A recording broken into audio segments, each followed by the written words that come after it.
My friend, you have met a terrible, terrible demise. But, I don't feel too bad about it. After all, if it weren't from me, it would have just been from someone else, you know? I guess what I'm trying to say is life goes on. Well, for everyone else, life goes on, not for you. You're dead. But that's neither here nor there. It reminds me of one summer day in the park. I was having just a delightful picnic with my good friend Orville.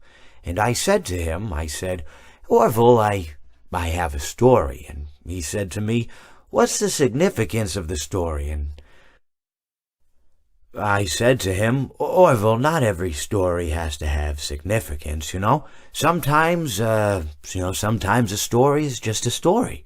If you try to read into every little thing and find meaning in everything anyone says, you'll just drive yourself crazy. I had a friend do it once.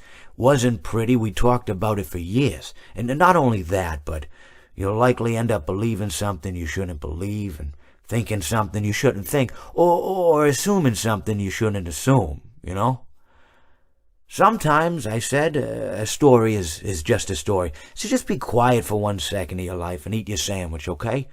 Of course, it was only then I realized I made sandwiches, and poor Orville was having such difficulty eating it. Elephants have those clumsy hands, you know? Actually, I suppose that's the problem. They don't have hands at all, do they? They're all feet. I couldn't imagine someone asking me to eat a sandwich with my feet. Now, if I recall correctly, there was a bakery nearby. I said to him, Orville, let me go get you some rye bread. Now, I'm unsure if elephants enjoy rye bread, but I assure you that Orville does. Now, this was on a Tuesday, which was good because rye bread was always fresh on Tuesday. They made sourdough bread on Monday and threw it out Wednesday, or rather they sold it at a discount for people wanting to feed the ducks, and then probably at the end of the day, finally, they threw it all out. I don't recall. I do remember a man who would bring his son to the bakery every Wednesday and then go feed the ducks. He would buy all of the sourdough bread. Of course, you're not supposed to feed the ducks sourdough bread at all. It swells up in their stomach and then they all die. At least that's what I've heard. I never saw any ducks die myself, but I did notice a substantial decrease in the duck population over the course of a few years.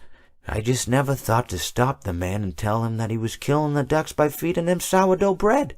And if you want my opinion on the matter, and I told Orville this as well, if you want to feed ducks, or birds, or any kind for that matter, it's best to buy seed. I mean, when you think about it, breads of any sort don't occur in nature. They don't grow on trees or spring up from the bushes. I don't think birds know what to do with bread. What was I saying? Oh, yes. So I bought Orville some rye bread. What a fine day it was.